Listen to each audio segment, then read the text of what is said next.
All right, so I am here with an amazing guest today, Mr. Steve Gray, aka Star Jumper from the Dalbum Forum. Man, I've been a big fan of this guy for so long. I love this guy's work, and as a lot of you know, I became really good friends with the phenom Chris Fazio over the last few months, and he started telling me about Steve. I knew about Steve's book. I've owned this book for about a year now, and then when I became friends with Chris, he just started telling me all these amazing stories, and I started bombarding him with questions. And he was fortunate enough to without him, this interview wouldn't have been possible. He got me hooked up with with Steve, and thanks to thanks to Chris, this interview is possible today. So, Steve, could you briefly introduce yourself to the audience that don't know who you are and that aren't familiar with your work? I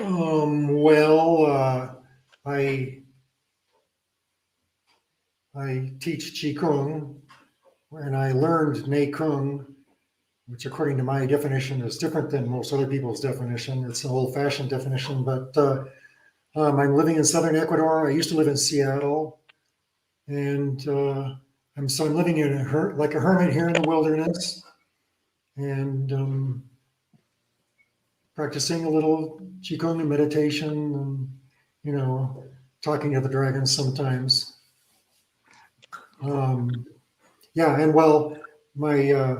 For those who don't know me, Mr. Young was my Qigong teacher. He was an incredibly powerful Taoist wizard. I would say he's one of the most spiritually advanced and powerful with energy of anyone on the planet. And he was also Bruce Lee's uncle and main Kung Fu teacher.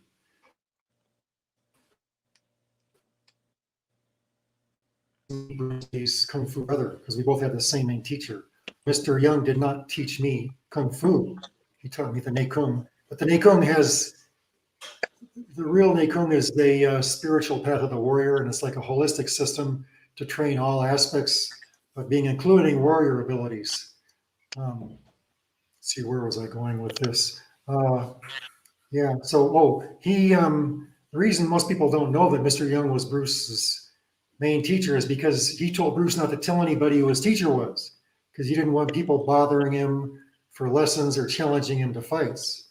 So he's what we call one of the hidden masters. And personally, I think the hidden masters are the ones to look for. Mr. Young said, look for what is hidden. Well, right. That's certainly cool. I can certainly resonate with that as well, because the term Nei Kung itself is very underground, if you will, and as you pointed out many times, there are these so-called Nei Kung teachers out there, whether their practice is really legitimate or not is highly questionable, but nonetheless they advertise themselves as Nei Kung teachers and stuff like that. And I'm not trying to bash these people, but there are those people out there, and I've always been a fan of these really underground stuff, whether it's anything like music, conspiracies, whatever. It's just I've always resonated with underground stuff, and you are definitely one of the few people in the world, possibly the only person in the world, who is teaching real, authentic, ancient energy system that comes from an old lineage. What is your take on that? Do you believe you are the only person in the world that's actually teaching something that's truly authentic, that comes from ancient times? Probably not, but I don't know who else might be doing it. And I know it's extremely rare. This stuff usually was only taught by a master to another master. And they only taught one or two people or three. Sometimes they only taught one. There was an unwritten law that they had to teach at least one person before they died. And this is common. The Chinese like to hide stuff, especially power, things of power. And most of the spiritual techniques are not generally known. Some people do spiritual techniques in Qigong or Nei Kung, but they don't know they're spiritual. But where was I?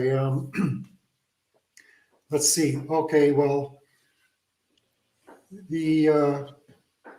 when the communists took over in China, they sent the Red Brigade out to kill all the intelligentsia and masters. And so they killed all the Tai Chi and Qigong masters and leaders of temples, and they tortured them to death also. Like my Chen Tai Chi teacher was a real sweet little old lady named Madame Gao Fu, and she said that her husband was sent to prison and tortured to death just for being a Tai Chi master. And she was also sent to prison just for being his wife, and she was tortured too. So most of the real masters who knew the real stuff left China before the communists took over. And after that, there might be one left in the mountains somewhere that nobody knows about. But most of the people left after the Red Brigade cleaned up were what I call amateurs. And they had to teach what they knew or what they thought was good, But the masters that left China before the communists took over had a different attitude. They left because they wanted to really share what they knew. They wanted people to get it. And it seems like a lot of now this is a generality, but it seems like a lot of the teachers that come from China after that are more interested in making money and teaching big crowds, for money. So the quality of education really isn't like it could be. So anyway, Mr. Young, which as is traditional Chinese, he only wanted to teach Chinese people when he had to teach somebody his system, right? And so he had a few Chinese guys try it out. The thing is, they always dropped out after a class or two because they figured since they're Chinese, they knew it all, and they are more interested in chasing after the almighty dollar. So Mr. Young was really pissed off about that. Even years later, he goes, "Chinese people stupid," But he loved China, so it's a complicated situation. He was pissed off about that, but his wife talked him into teaching white people. And about that time, I met Mr. Young at a restaurant at my Tai Chi teacher's birthday party. And he sat across from me, and I told him I was interested in teaching Qigong. At that time, the only stuff I knew was from Montauk Chia, and I thought that was cool, and I wanted to go to teacher training. Anyway, while we were at the restaurant, he felt my wrists, and then he put his hands on my shoulders and then my neck. And he said he had a blockage in my neck. But the thing is, when he did that, he would have known my past lives and known my spirit and known all about me just by doing that, because he was that kind of person. Wow. So later on, my Tai Chi teacher told me that Mr. Young was accepting students. And I didn't know it then, but he only told me, basically. He told me after everybody else in class had gone. And I go, wow, that'd be really cool if I could be a student, just because he's the most advanced master on the West Coast. And but I was too shy to ask. But his wife, Mr. Young's wife, was going to classes with Andy Tai Chi, my Tai Chi teacher, Andy Dale. And I drove her to the bus stop once and was talking about how it'd be cool to be Mr. Young's student, and I gave her this book, Montauk Chia, pictures of sexual things and diagrams of energy. And a couple of weeks after that, I took her to the bus stop again, and she gave me the book back and said, well, Mr. Young couldn't read the English, but he looked at the pictures and he said it's a bunch of unrelated stuff somebody threw together. And then she said, gave me the number and told me to call them. And so I called, and they said, come Tuesday, 3:00. So I went. I was the only one. Evidently, I was his first student. I was the only one there. And where were we going with this? Oh, yeah. So anyway, Mr. Young was one of the highest level masters. And as far as I know, I'm the only one that's really into it and teaching the way he taught me. And so a lot of these guys that say they're teaching Nei Kung, it depends on the definition, but as far as I'm concerned, Nei Kung means the whole system. Usually, right. Where they say that the whole systems have 10,000 techniques, But in Taoism, 10,000 simply means everything or too many to count. So Qigong generally is when you take like 10 exercises out of a Nei Kung system and you present those, like 10 exercises is Qigong, whatever the name is. So Qigong is like little bits and pieces of the Nei Kung. So if somebody might know a spiritual Nei Kung technique, and if they share that and they call it Nei Kung, as far as I'm concerned, that's incorrect because it's not the whole system. You can only call it Nei Kung if it's the whole thing. And then some people take Nei to mean inner, so they think sitting around visualizing energy moving your body is Nei Kung. Right. And some people teach some really like stupid kung fu, and they call it Nei Kung. So I think anybody that goes to China looking for it is not going to find it. A lot of people go to China looking for a master. The Communist Party has turned most of those kind of things into tourist traps. And I heard there are some immortals living on one of the mountains. I can't remember which Qigong it is. It's kind of a popular. They have a lot of people going there, but I think that some tourist is not going to get to talk to one of the immortals who lives in these huts off in the distance. Right. And then again, they're gonna if they have a student, they're gonna pick somebody Chinese who they know, and the chance of them teaching a tourist is very low. I mean, could happen, but so anyway, there probably are some other people in the world teaching this kind of thing. Right. It would be very difficult to find. Right. Steve, so Alex, my friend Alex is saying in the comments right now, something about Kailash. Are you familiar with what that is? Kunlun Mountain. Somewhat.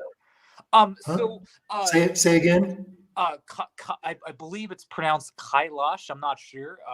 But I'm not familiar with that too, but he's also talking about the Kunlun Mountains. I mean, we talked about, Mr. Max Christensen's work. He also is a self-proclaimed Nei Kung teacher as well. And in one of his interviews, he was talking about meeting a Taoist immortal who became the Tao, and he had like black eyes and stuff like that. There was no white in his eyes. It was all black or something like that. Are you familiar with that story at all? Or no? One thing you need to know is I've led a pretty sheltered life. I went looking for energy training, and I ran into my Tai Chi teacher, and actually it's funny. I met them in the park, and these two guys are practicing some kind of kung fu, and they were number one and number two adopted sons of Mr. Young. So it's like something was leading me right to them, to Mr. Young's family, and it was great. But anyway, I'm not the kind of person that did a lot of research or read a lot of books. I learned Tai Chi from Andy and Gao Fu, and I learned Qigong from Mr. Young. And that's mainly it. So I really know very little about what's going on out there. I see. Except on the forum, I got exposed to a lot of these Western Mopai guys. Right. Could you talk about this? Sorry. Go ahead, Steve. Oh well, I learned about Mopai by hearing those back and forth discussions. Right. But what were you going to say? Oh, I was going to ask you. You mentioned in one of your videos that you have met Costas Danaus in person. Right. Could you talk to me about that experience within the range you can share that information? You mentioned that it was a secret meeting or something like that. So if it's too secret, it was a semi-secret kung fu seminar in the mountains of northeastern Oregon, taught by my kung fu brother and fearless clan leader Steve Smith, and I was there to learn. Basically, the soft internalized, I call it learning how to kill people without really trying. But anyway, I went there to teach some Qigong, and Kostas was there, and he gave a little speech. And later I was talking to him, and the subject came up as why did he leave John Chang? And he said that he didn't really mesh with the Malaysian culture and way of teaching. And he said that there were monks in Greek Christian monks who had the Right. same abilities that John Chang had. And he preferred to learn that stuff from somebody from his own country, I his see. own countrymen. See, so he just wanted to be, he's a Greek, so he wanted to learn from Greeks. And evidently he Interesting. didn't really mesh with John Chang that well. I So see. that's all he told me. Interesting. Do you think it's possible, Steve, for someone who doesn't practice chi work, if you will, to reach this to reach levels of enlightenment or reach levels of incredible superpowers and stuff like that? Kostas Danalis was talking about these obviously Christian, Orthodox Christian monks and whatnot. Do you think that's totally possible? And maybe perhaps some other shamanic Well, these cultures. do a lot of meditating. They meditate a lot. And meditation can serve as a way of cultivating chi. But that's a good question. As far as I know, there is spontaneous enlightenment in the population. I've heard that in warriors, 1 in 10,000 becomes enlightened. Warriors or martial artists that meditate, 1 in 10,000 becomes enlightened. And meditators that don't practice energy arts or not martial artists, their ratio of enlightenment is 1 in 1,000,000, which is the same as the general public which does not meditate. So, but I liked it because I like martial arts. It makes sense in a way, but in general, enlightenment is a function of energy going to your head. For example, in Hinduism, in yoga, they cultivate a lot of energy at the base of the spine, then it goes up to the top of the head, and they go wowie zowie fireworks, and they could have a lot of brutal health experiences on the way. But the Taoist system is much more gentle because in Taoism you get the energy going up and back, like the Interesting. macrocosmic orbit. But Mm, we do the macrocosmic orbit with movement. Mr. mm. Young, if he found out we were visualizing moving energy, he'd get really pissed off. And if we didn't Right, stop, right. so Could we you? do that with movement. The microcosmic orbit is much more effective with movement. But anyway, that gets the energy going up and down, so it doesn't just blast up all at once. And also, we work on health in a profound way, so we don't have all those sometimes very painful and scary healing, spontaneous healing. Like when the energy goes up people's back, they get like all kinds of um, symptoms that Right, really scare them. right, And but in Taoism, it's just real smooth and gentle and blissful. So I do right, believe it's the function of getting energy and getting it going up to your head. The thing right, is, right. you need to cultivate energy in your body first so that you have more to send up to your head. Because if people just focus on their head, they don't have any gasoline, won't do much. You know, Interesting. so that's why it's good to cultivate, like they say, cultivate your lower dantian, right? Mm, Um, well, that's where they say where it's safe to store your energy. People who have too much energy in their heart or their head, it can cause a lot of stress and emotion. They can make them very emotional. And so, being a hermit living alone on a mountain, being emotional isn't a problem. yeah, But somebody living in the big city with a stressful job and people they have to deal with, getting very emotional there can be a real pain, can be a problem. is that why you choose to live secluded in Ecuador? Well, that's part of it. Part of it was for survival because I figured the economy was going to go to hell and the dollar was going to crash. And I thought this stuff Well, Mr. Young told me there was a big virus coming and a lot of people are going to die and better do your Qigong to Really? build up your immune Wow. system. So I wanted to isolate myself so when this virus thing came, I would be already locked down. Wow. So Mr. Young was able to predict what's going on in the world already, even Yeah, back then. well, this virus that we have now, I don't think it's the big one. I think they're just setting us up.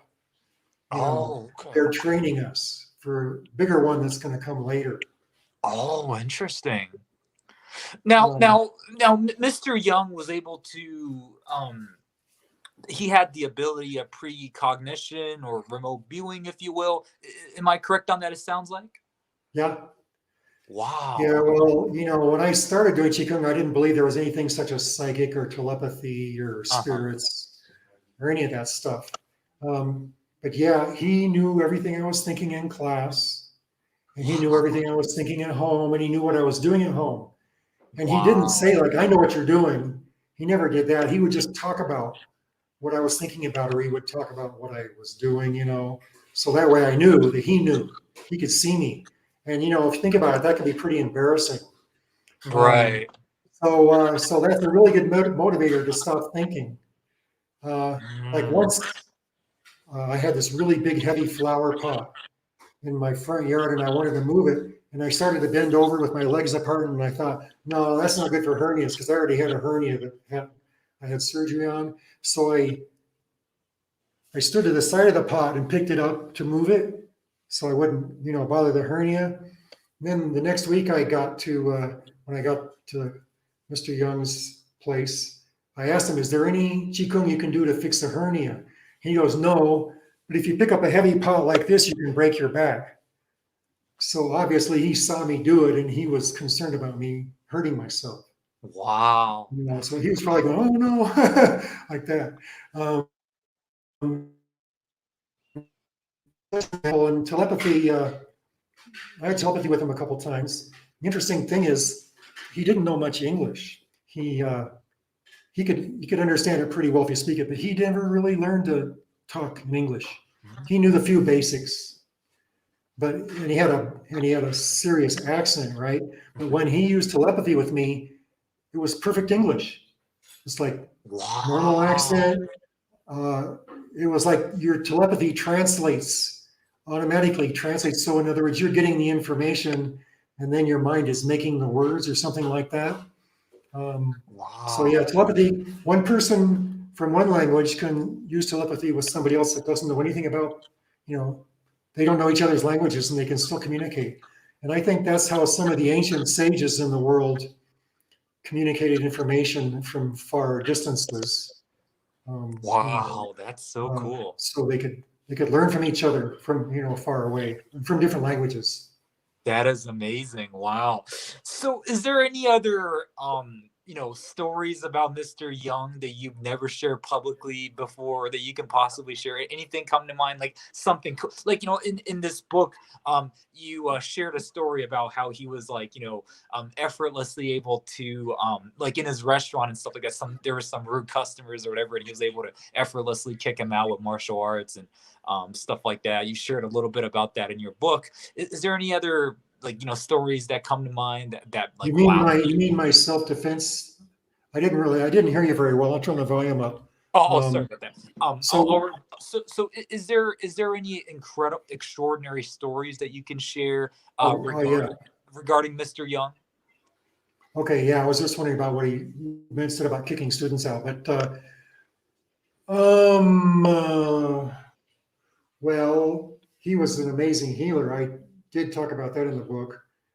But once we got this Tai Chi retreat in Canada, and there was a young lady there, 12 years old or something, she got a bad cold.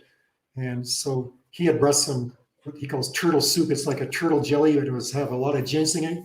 He gave her that, and he did a little bit of healing work on her. And 4 hours later, she was perfectly fine. So in other words, he was really effective at healing. But I can't think of any offhand. But let's see, I think in the book, I think I said in the book, he usually didn't make any claims. Like these kind of people, they only show you like 1% of what they can do. They stay hidden, and they usually don't make any claims. Once he made a claim, he said if somebody wanted to attack him, he could send energy from his head top, and then he pointed to the other person's, imaginary person's head top, and he says, my energy go to him, and he no can move. In other words, he could paralyze someone. Wow, that's incredible.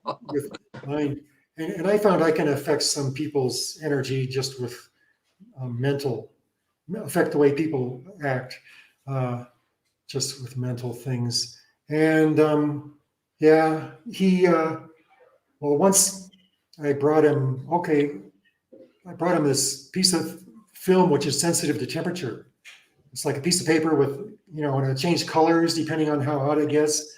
So I just wanted to try that. I put it, and he had his hands on each side like this, and the paper changed color to the maximum temperature. Wow. But he could put out a lot of heat. Once we went to this psychic fair, we took him along, and because there was this guy there who had this really good aura camera. I've seen a lot of aura camera pictures, and they're not like this, but he took an aura picture of me before, and then Mr. Young gave me energy. He stood behind me and just put his hands like this on my back, and I got really hot. Wow. That's the first time he did that, and then we took the aura picture, and like my aura was bright all the way out, bright red. At first there was a little bit of red, and then some pink, and then black around that, which is typical. But after he gave me the energy, it was like red all the way to the edges of the picture. And he got this picture taken, and it was really amazing. It had a lot of pastel colors, like soft blues and greens and orange and red, kind of mixed together. But his aura also, it got bright, got further towards the edges. I saw a lot of aura pictures there of people, just normal people, and they were mostly like yellow or muddy brown yellow, and yellow is mostly mental. But it was just a little layer of light around the person, and then it got darker, and then it was black. And Mr. Young's picture was brighter all the way to the edges. And the guy running the camera said he had never seen anything like that with the pastel colors, or the brightness. And then when Mr. Young gave me the energy, mine was also bright all the way out to the edges. Wow. And then I think, one thing I shared in the book, but I like to share it. Once just me and this Russian guy were there after class, and Mr. Young said, I'm going to show you how to take sick energy out of your liver. And at that time I had some liver problems. I was given in a vaccine. They gave me a virus, which is healed now. But anyway, he did healing work on us every week, which was really, it speeds up your progress. But so I figured he was getting a lot of my sick energy from my liver anyway, so he had a right to give it back, right? But he stood there about 10 feet away from us, and he put his hand on his liver like this, just pointing in like bird's beak. And the Russian guy was very psychic, and he talked a lot. And he goes, oh, look, he's really concentrating. And then Mr. Young moved his hand 1 inch like this, just like that. And I felt like I got hit by a pressure wave from an explosion. It's like, Wow. And the Russian guy says, wow, did you feel that? And I didn't say anything, but I don't usually talk much. But yeah, that was, an example of projecting energy, which, that brings me up to the light bulb thing, but we're going to get to the light bulb thing later, right? Sure. Yeah. Yeah, that's perfectly fine. So comparing, you often discuss the MOPI systems, and you're known for discussing the MOPI subject. I got sucked into those arguments. Those guys are so impossible. It's just like infuriating to try to explain something to them, and it pissed me off. These guys are so like cult. Right. Right. Anyway, yeah, I learned a lot from those discussions. But what was Right, your, right. What is your? I mean, I have Jim McMillan's book over there as well, about the Mopai, where he talks about John Chang and the Mopai system and stuff like that. yeah, What is your opinion on the real Mopai, not the Western? And for the record, I'm not here to bash any of the quote unquote Western Mopai people, but what well, is your it's take fun. on the real, authentic Mopai people? Do you think there's many schools similar to this that exist in Asia, possibly? Probably are. Um, the Obviously John Chang developed some good chi power and and psychic abilities. Uh, so what he was having them do was effective. Um, Mr. Young was against creating tension and pressure like they do, uh, and so we did everything softly. Um, and one thing about the Mopai is, like, I wouldn't really call it Nei Kung because, as far as my definition is concerned, Nei Kung means like 10,000 techniques. Because Hmm. see, you need to learn thousands of techniques if you're really going to be a Qigong master. If you just learn a Qigong set with 10 techniques, you can say you've mastered it, but you're really not going to know Qigong as if you studied the whole thing. But anyway, like each level was only one technique. And that seemed really strange to me to call it a level because we learned so many techniques. But if it's producing results, then that's okay. And there's probably other schools like that. But evidently, these guys, some of them get sick, they get cancer, and so maybe it's not really that focused on health. They focus on chi power uh, and risk their health a little bit. Like Mm. in our Kung, we have to heal ourselves really well before developing chi power because we want to have healthy chi and not sick chi. Uh, Right. but I heard that the top student of John Chang now only made it to level 3. And so if there's Really? 72 levels, 3 or 4, I can't recall exactly, and I don't know if that's true, but if it is, that means that the other 68 techniques are lost because John retired, right? Well, But John they're, is dead now, so yeah, yes, oh, yeah, he's dead now, right? Yeah. yeah. So obviously he was doing things that are good for power, but I'm more concerned with doing things. I don't really care about the power that much, to be perfectly honest. Uh-huh. Uh-huh. I'm more interested in health and longevity, which leads Uh-huh. to immortality and psychic Uh-huh. abilities and things like that. Um, Right. so I think they focus more on power, which is okay if they want to do that. That's cool. And I imagine there are other schools. They're probably hidden. Usually, those things are kind of well hidden. And the only reason the world discovered John Chang is because of those guys that the guy that had an eye infection. And Right. The Ring of Fire documentary, yeah. yeah, he made the videos. So people Right. learned about John, where there might be 100 more of those guys that are still hidden. Right. Right. And the person that reads books is not going to find them. Right. Right. You They certainly have have to to run take into action. them. They basically have to run into them by accident. Right, right. Or just take action and have faith like Costas Nals or guys like Jim McMillan. They just kind of, took action and try to find these masters. So, Well, um, yeah, that's part of it, sure. right, right. So there's another individual popular on YouTube. Are you familiar with Master Jiang's work? He's a Uh, gentleman who he projects chi, if you will, and like there's some there's a blonde girl he's that, the that guy gets that like can make things. marks on her body, and there's another gentleman that get marks on their body. You know who I'm talking about? He's the guy that can make things get hot, and he Right, puts on. right. He likes Yeah, to put tin foil and paper and makes it get hot. I Um, believe he's done a few of those types of demos as well. Yeah. yeah. How do you Are spell you, his name? his name is I believe his name is. I hope I'm pronouncing his name correctly. Master Jiang. Oh, Jiang. Is he the guy that died of a stroke? I believe he died of a stroke, if I'm not mistaken. I could be Oh, wrong. okay. Yeah, well, there's you can cultivate chi power by creating pressure. In other words, like they do, take a breath and then compress it really hard, and you can use that to create power. But it's really bad for your health. People that do that die of strokes and hernias and heart attacks and busted blood vessels. So he had the habit, or he was trained to do that. So he was trying to heal somebody, and he was going like that really hard, and he popped a blood vessel in his brain.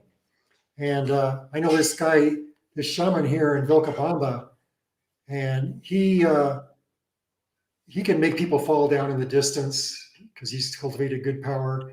And he was doing that where he was pressurizing, and he gave himself a hernia. Wow. So he found out there is a way you can do it without creating pressure. In other words, Fascinating.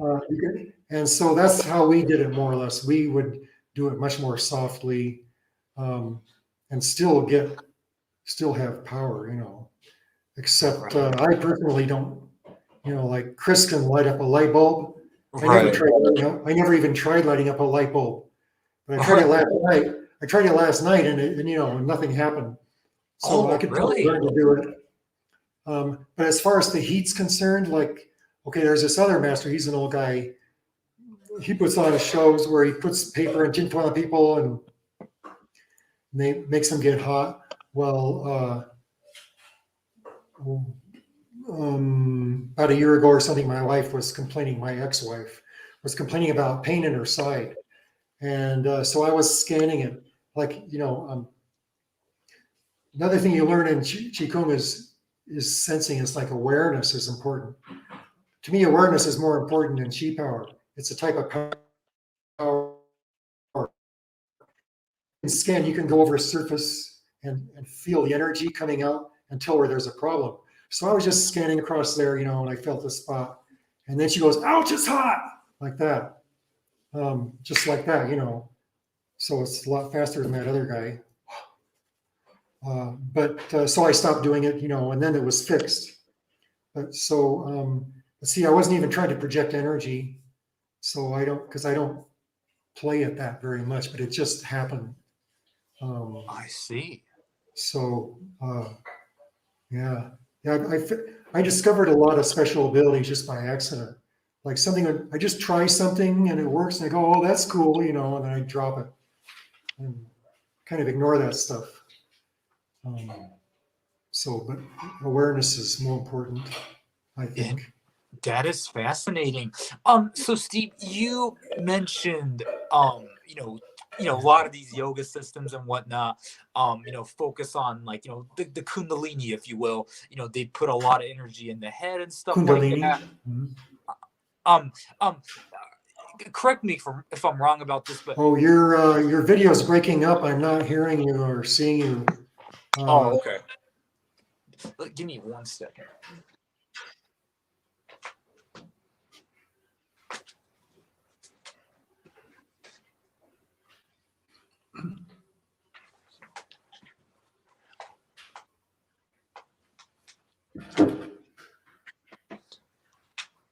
Yes, sorry about that. Can you hear me better now, Steve? Yeah. Now I can hear you. Oh, okay. Steve, so what was I gonna ask? I lost my train of thought. I was charging my phone. Oh yes. So Steve, Kundalini. Yeah. Like, so a lot of yogis do a lot of Kundalini type exercises and stuff like that. They raise their energy. What is going on to them? Is that like what you would call yang energy rising up and stuff? And within the Taoist, a lot of Nei Kung systems and Taoist systems, to prevent the overheating of the body, if you will, they use the yin energy to balance the energy. Am I correct on that, or? Well, I didn't learn it in that way. I think people that write books like to write about that. But basically, what I heard is that yin energy creates the empty vessel. So you bring in yin energy, which creates the space for the yang energy to enter. And doing the microcosmic orbit with movement mixes them up. But you can't just bring in yang energy if you don't have yin energy first. So now people talk about yin and yang energy as if they're things, but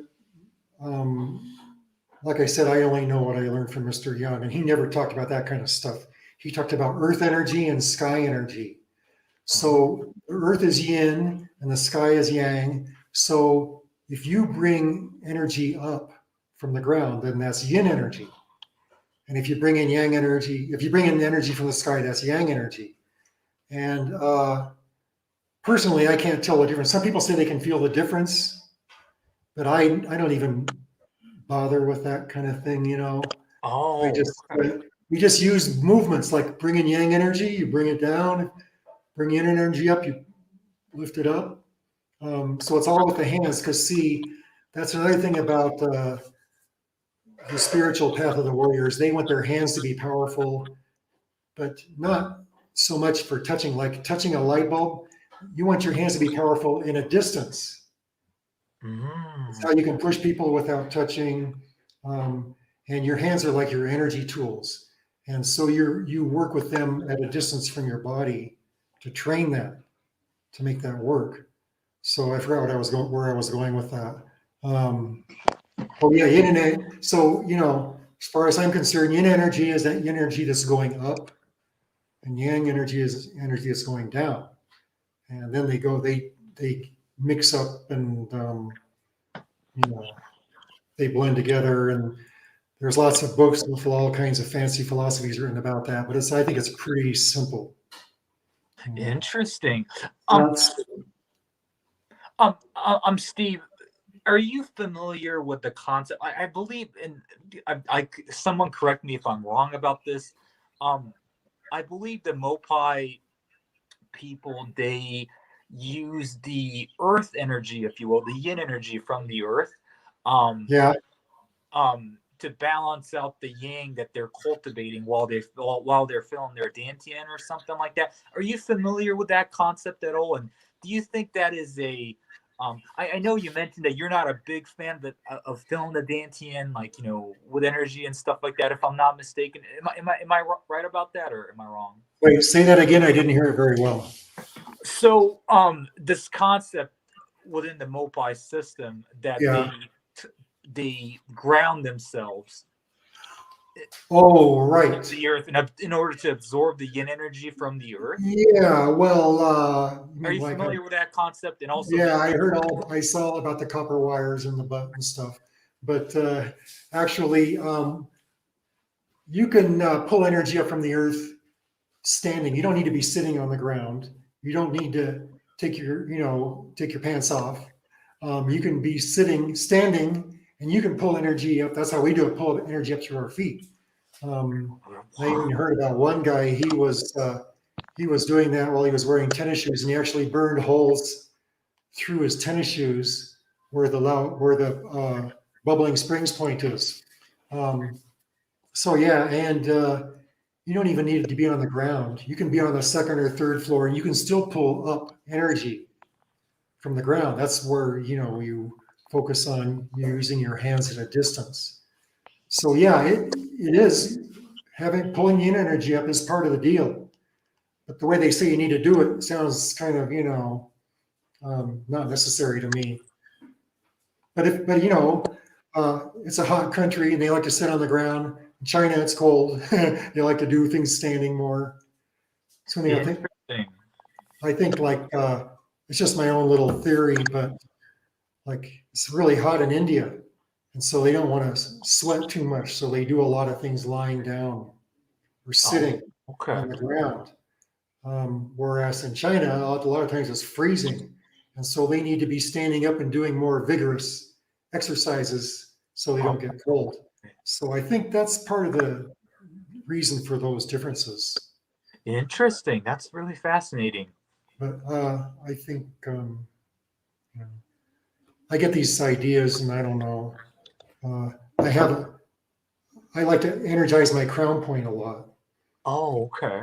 And when you have a highly energized crown point, they say you know things without knowing why you know them or how you know them. You know things without knowing how, but you know. And so I have a lot of synchronicity. Like you said, I always wrote to you while you were on break. Right, So right. Yeah, it's yeah. like that could be that deal where I knew it, but I didn't know it. In other words, it just popped out like that because I knew it subconsciously, but it's like knowing it without knowing it. Um, so sometimes I get ideas which I know are right, and sometimes I'm not sure, but it could be. Anyway, I that's see. that's so yeah, we were talking about head energy. Oh yeah, well anyway, focusing on the Dantian is good for cultivating a lot of power. And but see, the thing is, the spiritual methods are kind of hidden. They don't teach those. You know, in the Qigong, some people do movements that have a spiritual element, but they don't focus on those, and they don't really, you know, it's either hidden or lost. Probably a little bit of each, combination of hidden and lost. Because like the horse stance. Okay, I'll tell you everybody a little secret. The original definition of horse stance means somebody in a position like they're sitting on a horse, which includes holding the reins. So when you're holding the reins of a horse, it's kind of like this, right? You have your hands up, holding the reins. So that's the main part. You can do it sitting down. You can do it standing with your legs straight. You can do it standing with your legs bent. Standing with your legs bent produces more energy, which then goes up into your body. But I was looking at horse stance on Bing images, and all the images, not one of them showed the real original way. There are all these guys in really low stances. They think horse stance is all about the legs, but that's like what these masters do is like there's the big prizes over here, and they point over there. Look at that. You know, um, so the main part of the thing about horse stance is the hand position, and it is a high power Zen meditation. Like there's different levels of power in Zen. The type of Zen meditation that the Buddhist monks usually do is the lowest energy version. Like, for example, I'm going to stand up here for a second. If the Buddhist monks usually have their hands like this, right? Mm-hmm. That's the lowest energy. If you see statues of Kuan Yin, then she is like this. Hands are flat. That having the hands flat makes it more powerful. If you have that's in Qigong, we have our hands flat. Like if you have your hands soft, like in Tai Chi, it doesn't have as much power. Okay, so the next level is putting your hands together like this, so the palm chakras are lined up. Then there's other ones separating your hands. But anyway, so the idea is this sends energy up to your head. So that's what Zen. It's like hands up, energy goes up to your head. And so, but the horse stance, which is like this, let's see if I can get that in there, is more high energy. It's a higher energy version of Zen meditation. So that's a big secret. Now everybody knows a big secret. Horse stance is the hand position. And you can do it sitting in a chair because sitting on a horse is like sitting in a chair, right? Right. So That's yeah, fascinating. Yeah. but that's the thing. Everybody thinks Zen Zwang is all about the legs, and that's a joke. It's about what the hands are doing. Steve, They is it okay? Or all sorry. about, yeah. Oh, so you mentioned Jan Zhuang, or how I don't know how to correctly pronounce it, Zanzwang maybe, but I don't know. I don't know how to pronounce Zan Zwang is how I say it. okay, Zanzwang. So Zhang Zhuang, you mentioned that in order if you want to build up chi power, Zhang Zhuang is the best way to build up chi power. I personally interviewed a gentleman who did Zane Zwang for a long time, for like 9 months or something like that, for like hours upon hours a day, and he was able to produce a lot of heat. He was able to heal people and stuff. I don't know exactly what he healed, but he was able to heal people and stuff like that. His quote unquote telekinetic abilities have improved. Mhm. Do you think Zane Zwang doing Zane Zwang only and no movements, if you will, could lead to building a tremendous amount of chi power? Do you think that's possible? And also, do you think Zane's just doing Zane Zwang standing meditation can ultimately lead to enlightenment? Yeah. Yes, it can.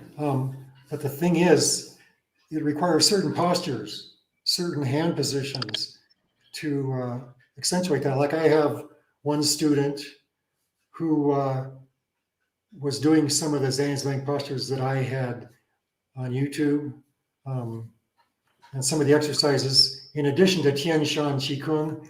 And he was practicing 3 hours a day, which is awesome. And he had his enlightenment experience in only 7 months, which is some kind of world record, I think. But you see, he wasn't really, it was actually too fast for him. The Zanzang made him doing this spiritual meditations. Like a lot of Zanzang postures will not get you to enlightenment because they work like there's a warrior pose where they pretend like they're shooting a bow. That's, ego, right? I don't see what good that does. Um, so a lot of the Zanzang postures are people who want to improve the strength of their legs, which is fine, but they don't know how to use it to get energy into their heads. I just showed you one of the main ones, horse stance, the real horse stance. Um, but so I think you can. Now, the reason we move so slowly in Tian Shan is it's kind of like a moving Zenzwang. Like if you hold a posture, it gets strenuous. But if you change the posture slowly over a period of minutes, then it's like doing Zenzwang, only we're also adding movement. And the movement adds a whole other dimension. For example, if you do Zenzwang, you build up energy in your body. The energy will go where it needs to go automatically for the most healing, unless people do visualizing. If some people like to visualize, like, oh, the energy's going here, there's got white light going up there, my liver's turning green, and then they're wasting it. Just do the posture and watch. It's called watching the energy or listening to the energy. You don't tell it what to do, you just listen. That's how you make progress. But doing the movement adds another dimension to learning about how Qigong works, which you don't get from Zenzwang. See, Zenzwang is like a limited focus. And the idea behind Tian Shan is to get the widest, broadest focus that you can. So moving adds a lot and adds a lot to your learning ability. And doing like moving energy in certain ways. And once you learn the 10,000 ways of moving, then you can do what's called spontaneous Qigong, which is where you just do whatever you just go out there with a blank mind and then some movements pop out, or you can just stand like with a Sanzwang posture. Like if you point your hands down, it's energizing your belly. You point your hands up, it's energizing your head. So you do that, you get built, and then you just start moving without even thinking about it. And usually that's what you need for the best healing at the moment. Or I could say, I want to focus on head energy more today, so I'll do stuff that focuses more on that. I think I kind of lost track of your question. Oh, that was an excellent answer, I believe, regarding Zan's wing, and I ultimately asked whether that the Zan's wing can lead to enlightenment, also right. chi power. I think you answered that question. Yeah. Very well, Steve. Steve. So, another controversial topic that um, that is often discussed is regarding Jing energy and semen retention. Chris Fazio, your student Chris Fazio is a firm believer that semen must be retained. You can't, you know, just you can't ejaculate and stuff like that, if you will. He believes that Jing energy is Jing energy, which is semen, is very important. That's what he told me even yesterday as well. You made a video a few months ago, or maybe a year ago now, about a year ago, talking about Jing energy and how what what's being advertised as Jing energy is complete BS. Jing energy is actually comes from exercising, and exercising is more important. And there's some people who can have a tremendous amount of Jing, and they can have sex all day or something like that. Oh yeah, well, okay. Exercising. So ultimately, what I'm trying to ask is, what is your take on Jing and semen retention? What is your final stance, and what would be your message to Chris Fazio watching this? Okay, well, okay, Chris. Well, I think it's more for old men, because it does make a difference, but it's not that much of a difference. If somebody has sex a lot, like too much, then they feel kind of tired, So that's not exactly chi energy. If somebody doesn't have sex for a long time, then they feel kind of hyped up. They feel more aggressive, like that's part of nature, if you're horny, you're more aggressive in getting the girl. Uh, retention causes more aggressive energy, which is stronger energy. And also, in a lot of the history of China, they didn't eat much. A lot of them were starving. They didn't have a lot of food, and it takes some good, high quality protein to make semen, right? So maybe they felt that difference of the lacking of protein. But in our society, we get so much protein, and a lot of these guys are young. So what I was saying about the Jing is Jing translates as vitality. And so you can get a little bit of a feeling of vitality by retention, but people who have good muscle tone and exercise a lot, they're going to have a lot of vitality. And that's one reason that the Tianshan Qigong is what some people call brutally physical. Like you're really doing a lot of physical training, strengthening and muscle toning and stretching, and you need that to create vitality. And then the vitality, you can use that for cultivating chi. Okay, so but remember, I have led a very sheltered life and limited. And what Mr. Young told me is like people in their 20s can have, how did that go? See, people in their teenagers can have sex every 2 days, people in their 20s every 3 days, people in their 40s every 5 days, and, people in their 60s every 7 days, and so on. So not too much, balance. If somebody overdoes it, I can certainly believe it'll make them be weaker. Maybe just less motivated. But a lot of these people practicing retention are going to be what I call wimps. Like some really young guy who never exercises and he's skinny or flabby and just really weak, And so for him, practice retention won't really do a lot. They can get a lot more if they get into really good physical condition, and then they'll have some good vitality. That's because that's what Jing means, is vitality. And if you just think about it, where does vitality come from?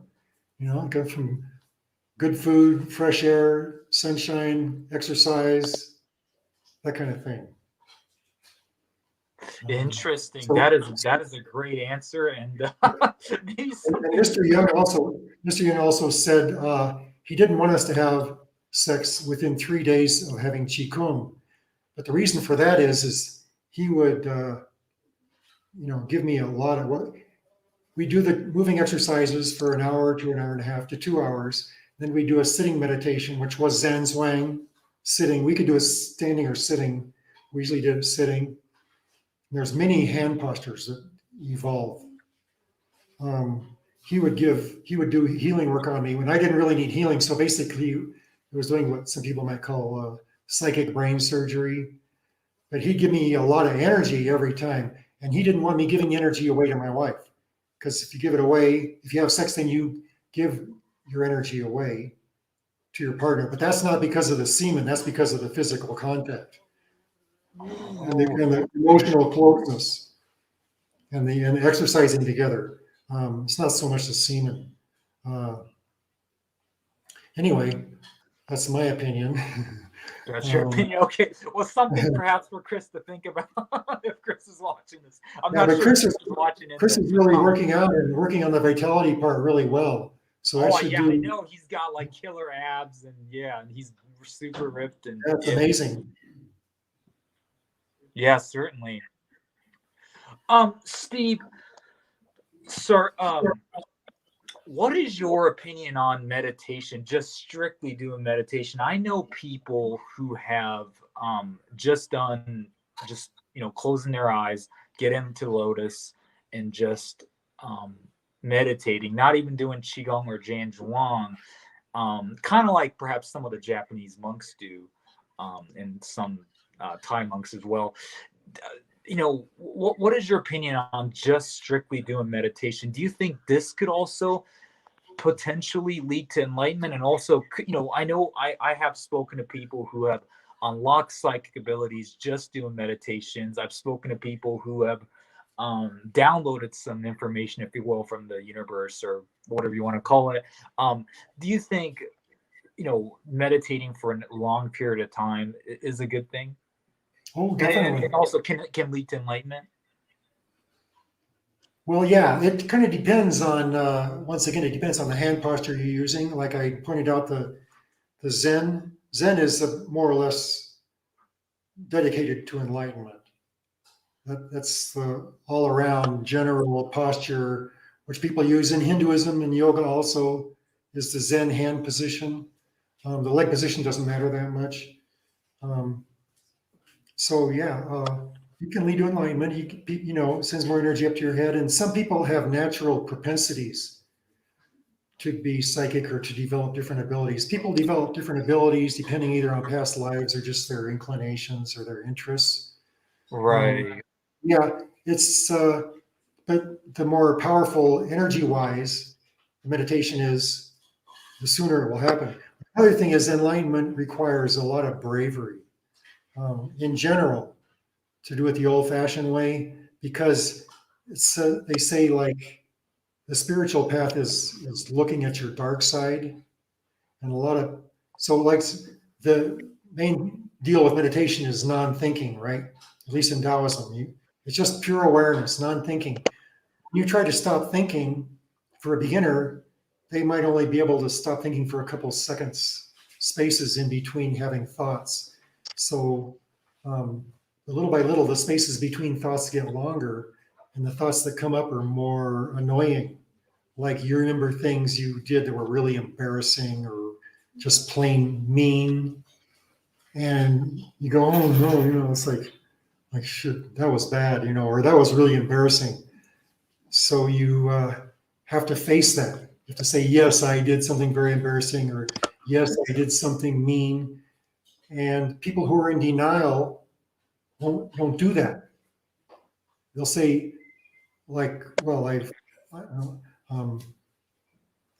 one of my videos, but like, say that somebody just slaps their child, right?"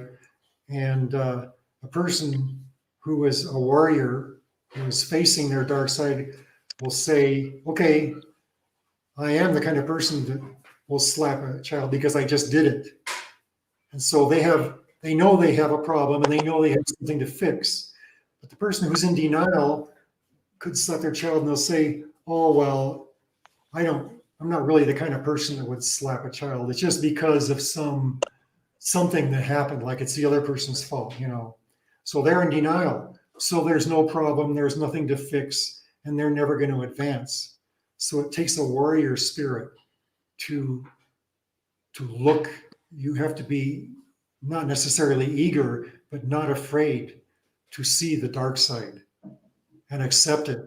Forgive yourself and accept it. That's how eventually you end up loving yourself in spite of your faults. Um, so yeah, I think that type of attitude is important, because after Certainly. enlightenment, then that I call it self-honesty. So after enlightenment, self-honesty becomes pretty ruthless.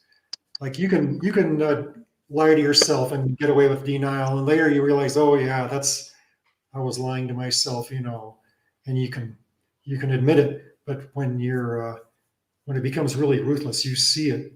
It's like it's right there. You see it right away, and it's more important. Certainly, yeah, that is a Yeah, great point. my video of myself is not moving; it's stuck in one position. Yeah, You can see me moving. I cannot. You are frozen, but we're able to hear you and stuff. So I guess we'll, yeah. Oh shit. Uh, well, maybe I'll just unplug my camera and plug it back in. What do you think? Yeah, sure. Go ahead and try it real quick.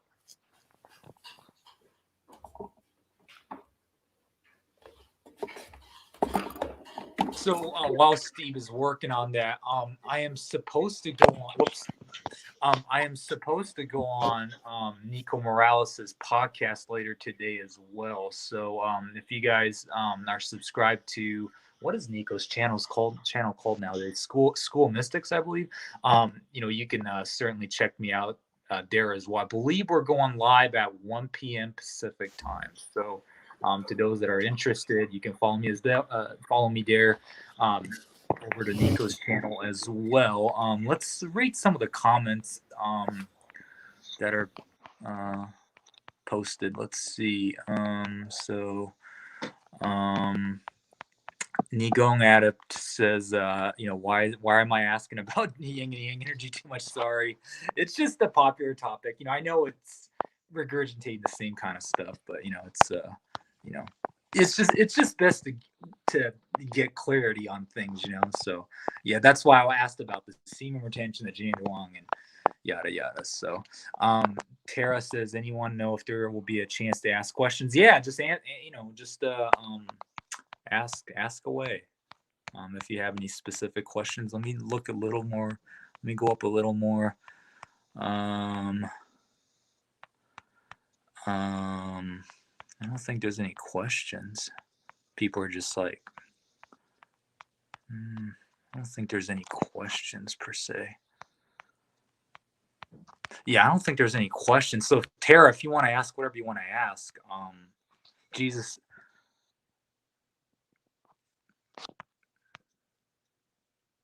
Yeah, certainly, Jesus. Yeah, and thank you always for your support.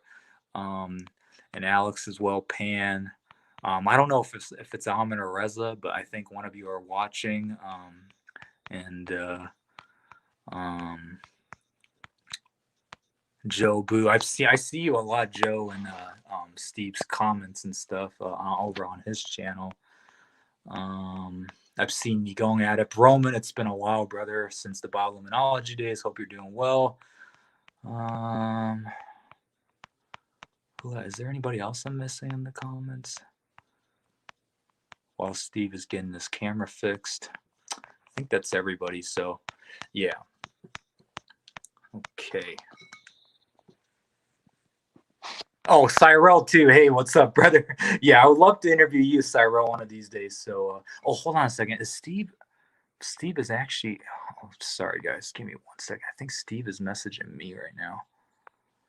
Apologies for that.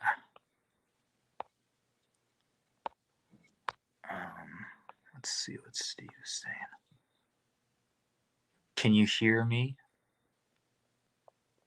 Oh, I guess you plug this camera back and it's not working. Darn, that sucks. I'm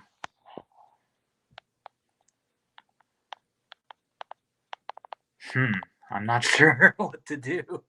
But I got. Hold on a second. Steve is saying something else. Let me see. I guess I'll learn or turn off my meeting and back on in a few seconds. Okay, yeah, certainly you can do that, Steve. Okay, so Steve will be right back, and as soon as he comes back, I'll bring Steve back on board. So yeah, so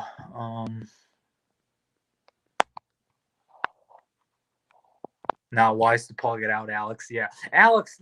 So are you going to meet Steve in Ecuador? So what are your future plans? Oh, looks like Steve is back. Alrighty. Okay, so Steve is back. Oh, Steve, we can't hear you. We can't hear you, man.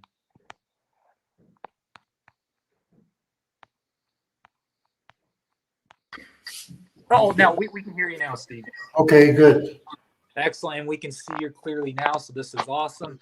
All right, so Steve is back with us. You missed all my hand waving. Oh yeah, certainly. So Steve, are you familiar with like the Wim Hof method or Tumo meditation, where people basically are able to learn to withstand the cold through breathing, through intense breathing exercises and cold exposure and stuff like that? Are you familiar with this stuff, and do you think that's beneficial to your health as well? Well, I did the breathing exercises to the point where I got a hot belly. And then I went into other things, so I didn't cultivate that a lot. It's probably good for health. I'm just guessing, but I'm assuming it's good for health because it means you have a lot of energy. Right. Is it perhaps like merging yin and yang? I'm sorry for bringing up yin and yang one more time. Like I got, some people in the comments were saying I shouldn't be talking about yin and yang too much, but in a way, don't you think it's kind of like merging yin and yang, because you're getting exposed to the cold and you're getting that yang through intense breathing exercises? Can you kind of see it that way, perhaps, maybe? No. Combining yin and yang. We do it by moving energy with our hands and moving our bodies. So I don't know about the other ways that they do it with mind, but I think it's basically like working with all the energy, working with sky energy and working with earth energy, and it's just natural to use all the energy and get it all mixing together. So yeah, I think the yin and yang are working together to do that. It's required.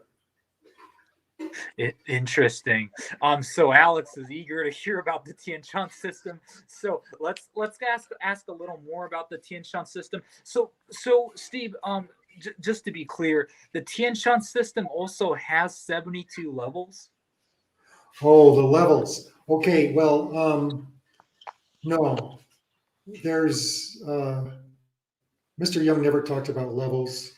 What we did is, in order to learn what we call the 10,000 techniques, actually, I would say he probably only taught about 2,000 techniques, or maybe, give or take 500 in 8 years. And what would happen is we would start with a certain exercise, right? And then a couple weeks later, it would change a little bit. And then a couple weeks later, it would change a little bit again. And so it would just keep changing a little by little. Sometimes we do one exercise the same way for several months. And sometimes, like for the meditations, the sitting meditations, there were a few times when we did a different one each week. And there were a few times when we did one for more than a year. But I only started using the word levels when I started making videos, because you see, it's not practical to make a video of every single little variation that I did with Mr. Young. I had to pick the basic one, which is level 1, and then jump up to one with similar, but with the exercises changed. But they're mostly all changed. So it's kind of like taking a little bit bigger step than what we took in class.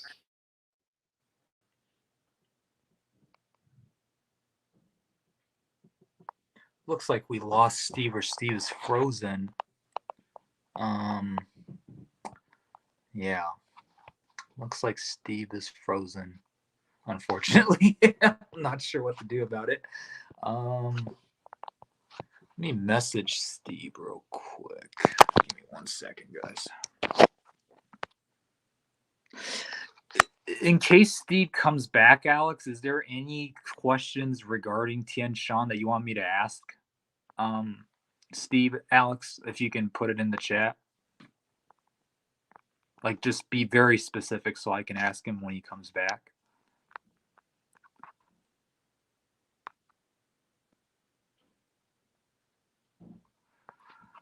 Steve's in the forest. The tree's messing up his connection. Possibly. I know that he has like a strong antenna that Chris Fazio installed for him, so he should be good. But yeah, Alex, if there's specific questions you want me to ask him, let me know in the comments. I hope you're still alive.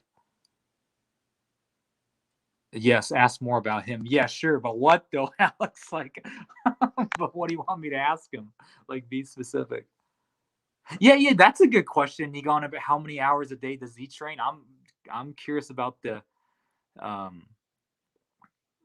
exact same thing. His experience in training. Okay, yeah, I'll ask. I'm assuming you mean like training qigong. I mean, I don't know. Like I want more. I'm looking for more specifics, really, Alex. But yeah, I'll definitely that's something I was gonna ask him, like how many hours he trains and stuff like that as well. Hopefully he'll come back. If not, that sucks. But got to ask him a lot of good questions over the last hour. So I typically go on for an hour, but with someone like Steve,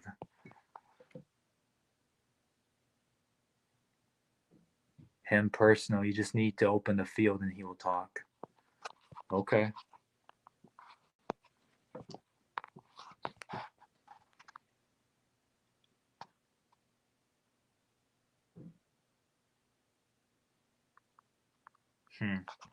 Hopefully he'll come back. Let me see if he messaged me on Facebook or anything. Just give me 1 sec.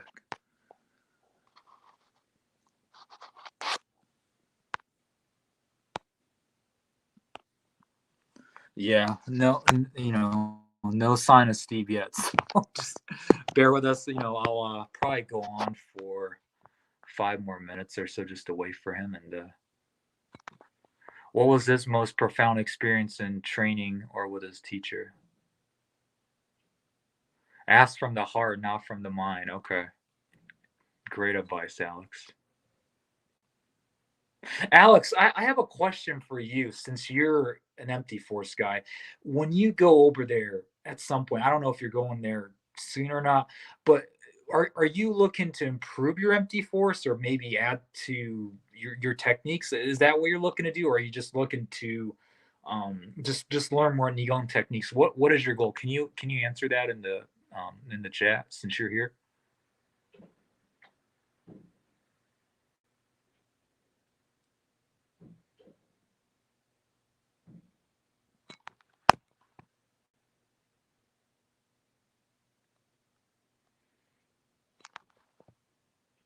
Empty force, I am done. Oh wow. Okay. Okay. Do you, Alex? Do you feel like you can no longer really advance an empty force? It's more about doing intense training in Nigong. Okay, that's cool. Okay. But so Alex, do you feel like you kind of hit a milestone with empty force, and you're no longer going to pursue advancing an empty force? Is that kind of where you're at?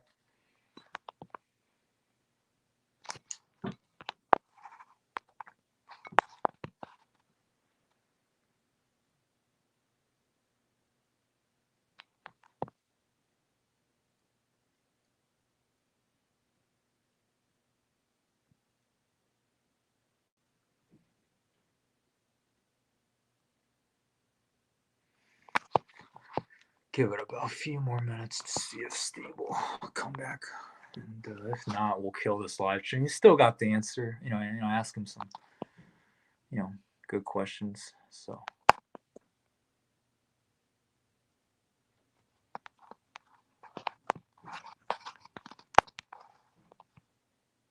It's hard to explain. Okay, okay. I'm sure it is. Over a chat, it's probably takes a long time to answer. So I'll go till.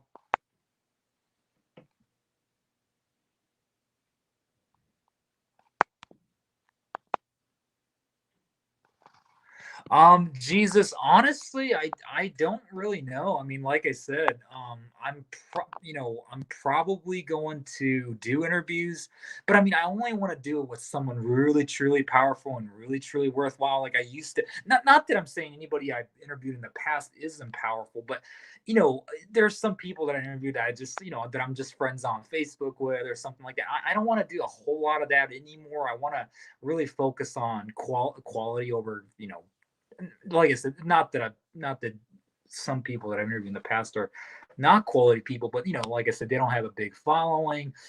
They can't necessarily do really, really incredible stuff like with telekinesis or remote viewing or something like that. So I want to focus more on interviewing people, individuals that have a big following or that can do some really, really amazing stuff with their abilities and stuff like that. And that's kind of the direction that I personally want to go. So I was fortunate the last 2 weeks, just back and forth, to interview a powerful master. Thanks to Chris Fazio, without him, this wouldn't have been possible. But yeah, I mean, that's kind of the direction that I want to go. As far as meeting people in real life, I mean, I don't know. Maybe, possibly. Yeah.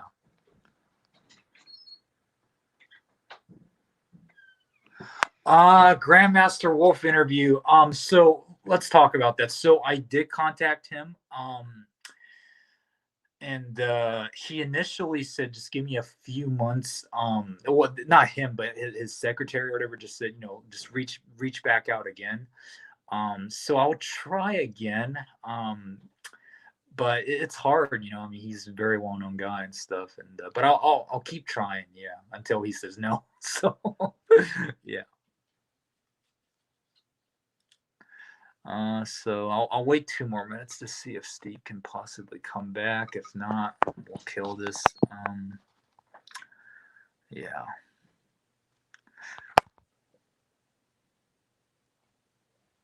Oh, Grandmaster Wolf is in Sweden. Okay, okay. Thanks, Alex. Yeah. Okay. Cool, cool. Okay, yeah. Alex wrote an email. Okay, okay. So Alex, I'm gonna kill the. Oh, wait, Steve is back. Yes, thank God Steve came back. But I can't see his face. Steve is trying to come back. Oh wait, Steve is saying something in the chat. I'm back. Okay. Oh, here we go. Steve is back. Steve, can you hear me? Hey, I can you hear me? Yeah, I can hear you. Can you hear me? Yeah, but it's much lower. Lower? Okay. Yeah, you probably lost everybody, but Oh, what no, happened is there's like six still here. volunteers here, and there's about 6 volunteers here, and so we put an electric shower in, and it turns out somebody was using the shower and it blew a circuit breaker, which is on the same circuit as the computer, so the computer shut off, and it's slow to restart. So Gotcha. I don't know or did you want to continue this or? Yeah, certainly. There's some questions in the comments, Steve. Uh, how many hours currently do you train qigong or nigong or tianshan right now? Not enough. I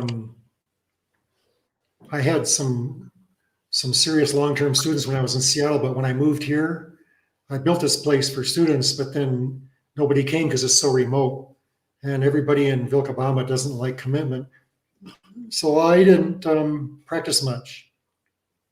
So you don't practice a whole lot. I practice more with volunteers, but I would say I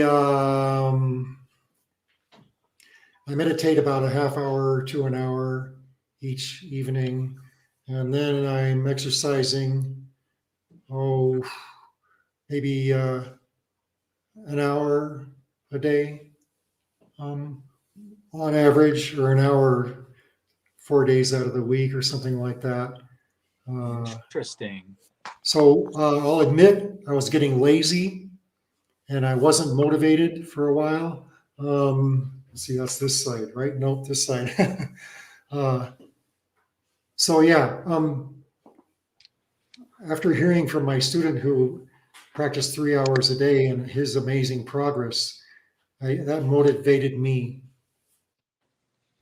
Excellent.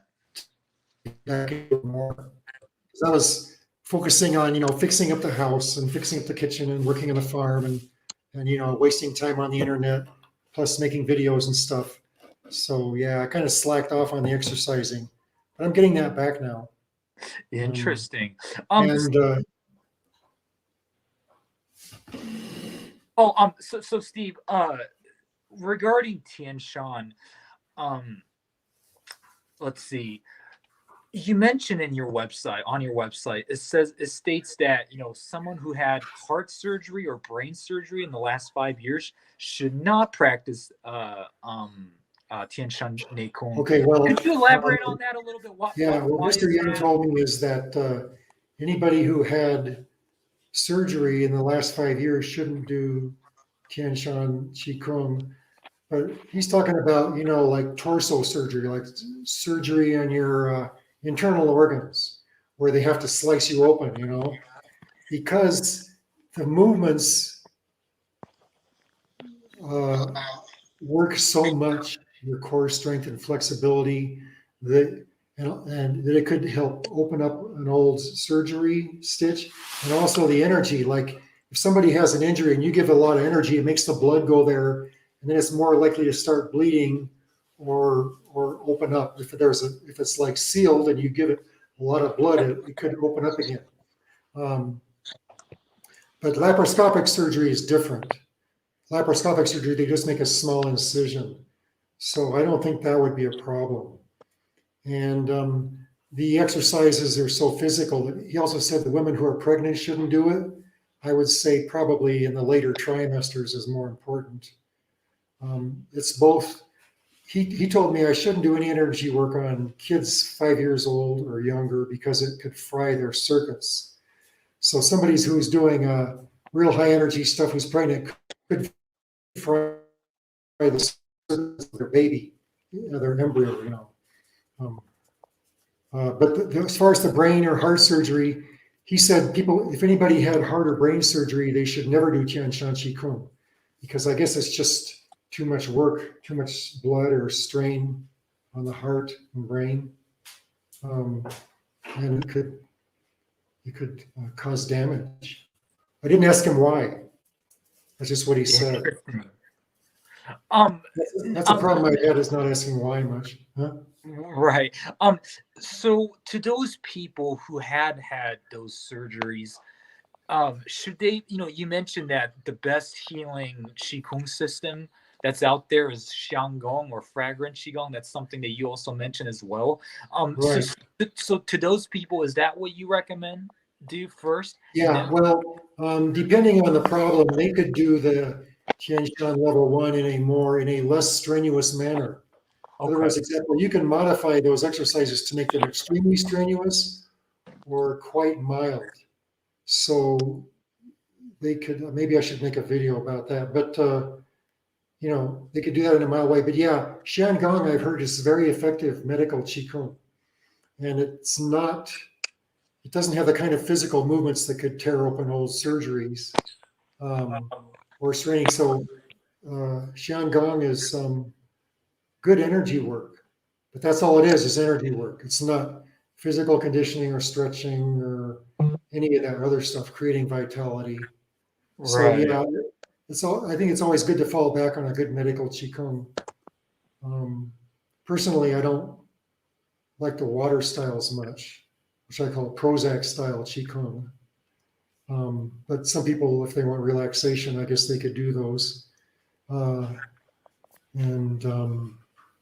Yeah, I was just looking at your questions here. One thing you asked about How long does it take to be an immortal? Oh yeah, certainly. I wanted to that was something that I really wanted to ask you. Let's You see. obviously made a video about becoming an Well, immortal. How far do you think how far out would you say are you to reach that point? And also just let's talk about immortality. okay, well, I have the spirit of a dragon in me, Mhm. and as far as I know, Mr. Young put that in me.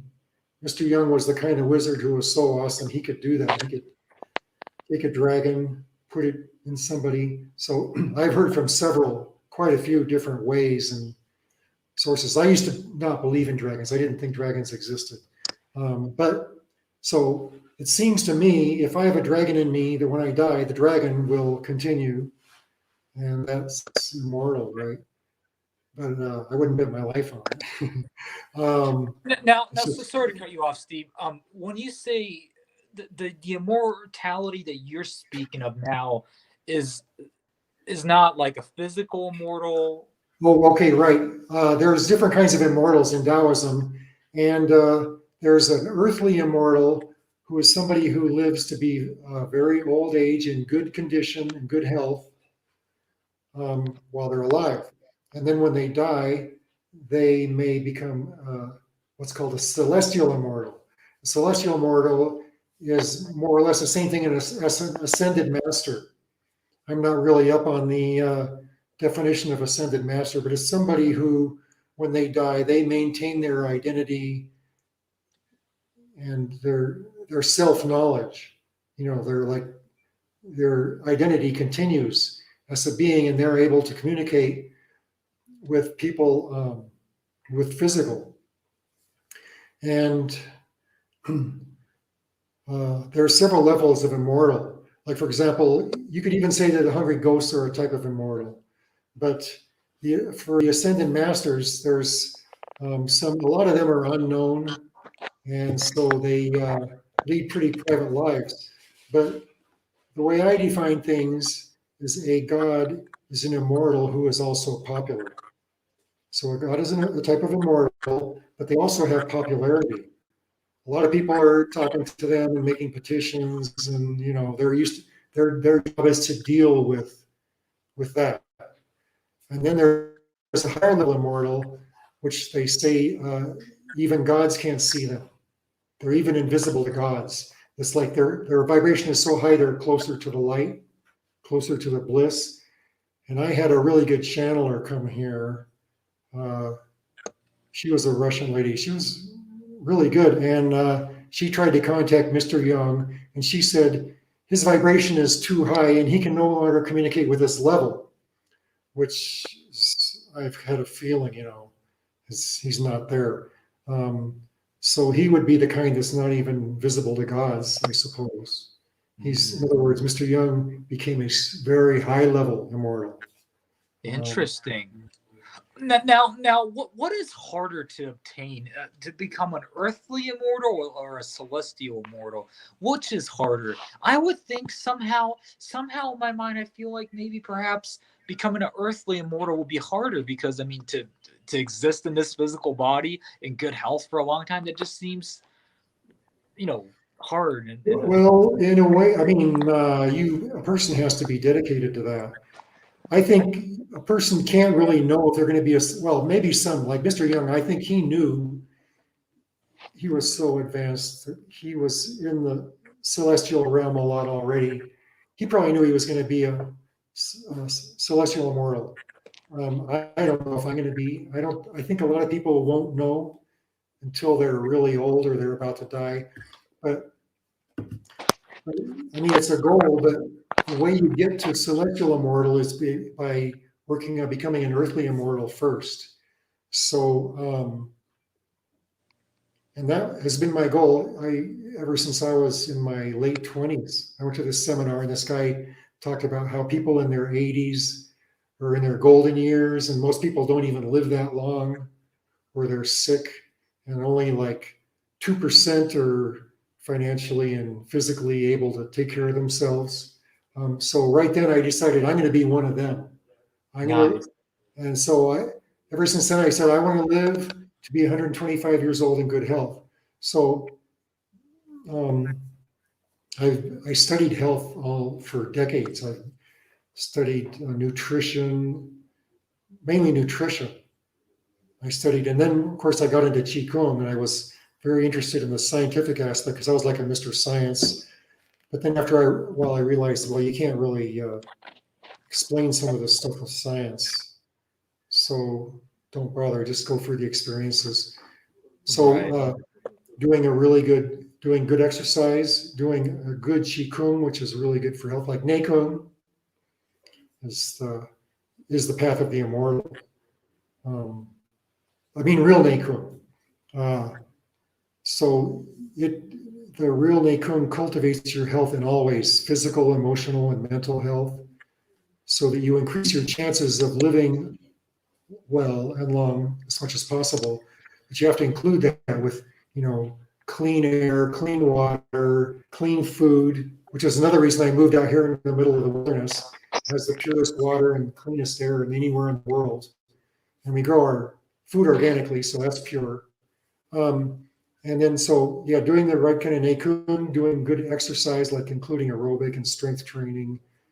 But you don't want to overdo the strength training because that makes your muscles hard. And hard muscles block the flow of energy to some extent.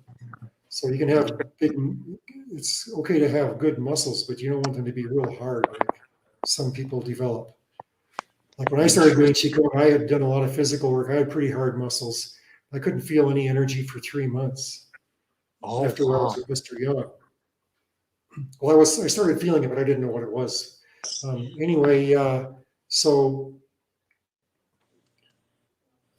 would say the goal should be to become an earthly immortal by doing as much as you possibly can in every way to extend your health.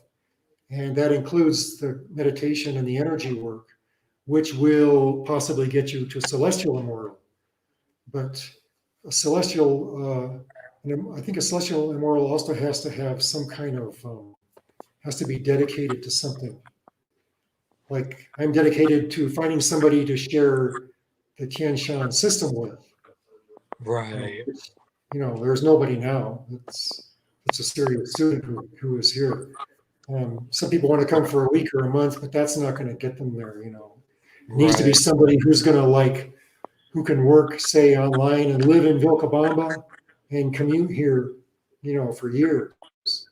And ideally, you want to, like some people who come here for a week or a month, they want to do Qigong every week. But what's really important is you only come to class once a week.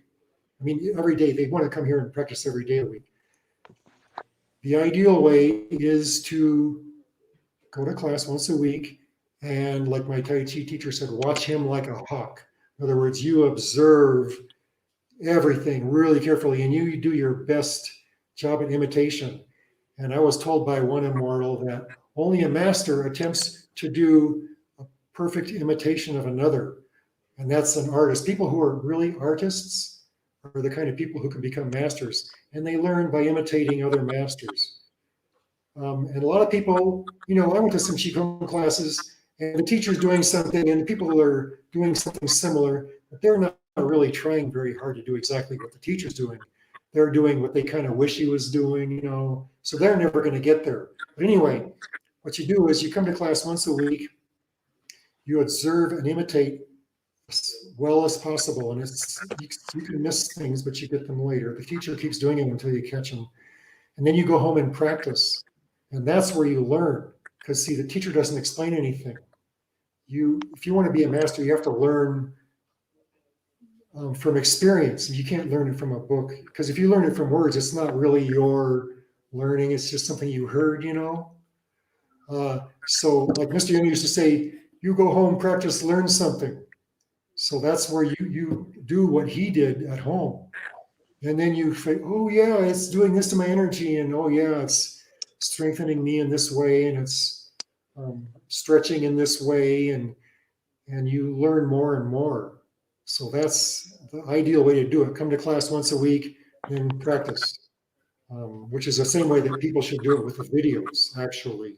Not watch the video all the time, which is why I tell people they should learn to do it with their eyes closed and then do it with their eyes closed. because it's better if you do it with your eyes closed, because you can focus internally more. Nice. And so as far as, so yeah, there's not really, I just want to make a plug for dragons. See, the dragons are holding a pearl. It shows dragons holding a pearl. That's the pearl of immortality. So the dragons are the ones who can teach a person the path to becoming an immortal, whether it's physical or celestial. But they don't give it away. Somebody really smart and really brave has to take it from them. So it's like the teacher gives you these exercises, but if you're not smart enough and you don't explore enough and you're not creative enough, you won't really get it. So it takes a special person who's really focused and intelligent and dedicated to figure out what the exercises are for and to use them to the greatest benefit. So that's why these stories of these dragons, it's like some kid goes up into the dragon's cave and steals the pearl, and then when he does, then the dragon takes him flying around, because that's when he's a student, showing. So yeah, that's what the pearl is. The dragons are holding the pearl of immortality. They want to give it to somebody, but it's really hard to find somebody who can take it. Right. Steve, did these dragons actually physically exist at one point on Earth? I doubt it. When I Okay. first saw the dragon that first came to me, it was really impressive, and I thought, well, this is either an intelligent dinosaur or an alien, and because it looked kind of like a carnivorous dinosaur, like an allosaurus, where the mouth is big jaws. It has big teeth, but it had big eyes looking forward with round pupils, and the dinosaurs had little eyes on the side of their head looking out that way. So I thought, well, maybe it's an intelligent dinosaur, but maybe it's an alien. But I think that the dragons are humans who became ascended masters, and they either chose to be a dragon or they were given that, like Mr. Yoon gave to me. So I don't think they actually existed per se physically, Okay. but people who come here can feel the dragons. Or what are dragon's favorite. And I've had several people mention that. And the psychic, the channeler who came here said there's lots of dragons around here and they're happy I'm here and they're providing protection. And once these people went up looking for land up this deep, dark valley that way, which is east. And this one woman who was very psychic said, oh, look, there's a dragon in that, under those trees in that dark spot. She could see it. So I suppose she saw the spirit form. Wow. But she said the dragon told her what they want is for people to take care of nature. They want people to preserve nature. So Wow. that's their big thing. They want people to protect the earth and take care of the earth. And that's probably another reason I'm here in this place. Let me show you a little picture of it. Yeah, absolutely. Oh wow, what a beautiful place you live So that's looking north, and that's looking east. And over there is the top of the Andes Mountain. There's one of our horses. So anyway, it's really pure here, and it's kind of land that dragons like. But yeah, what they want, and what coincidentally was I always wanted, is I wanted people to take care of nature, and so it's not really happening. So the dragons, I would say, are a little bit upset with this situation, how the earth is getting trashed. But there it is. Right, right. Steve, so I'd like to go on for about 50 minutes or so. Is that okay with you? Sure. So I'd like to address some of the questions that are in the comments. Just let me me go back on the comments real quick. While I'm looking, so Jesus is asking, ask him why he thinks the Mopai Americans are cultists. You touched upon that a little bit. Could you address that one more time? And there's another question. Oh, well, maybe they're not all cultists, but the ones that were these like rabid pushers of Mopai on these forums, you couldn't talk sense to them. It's like you point out what they're doing something stupid. You go, look, this doesn't make sense. And they couldn't see it. They would ignore it. They are blind. And they're like fanatically dedicated to these like 2 exercises that Costas or the other guy gave them. And they're lying. They're saying, we represent Mopai when they only know two of the levels. And like everybody that tried to talk reason with them just threw their hands up. It's like, oh my God, you can't talk to these guys.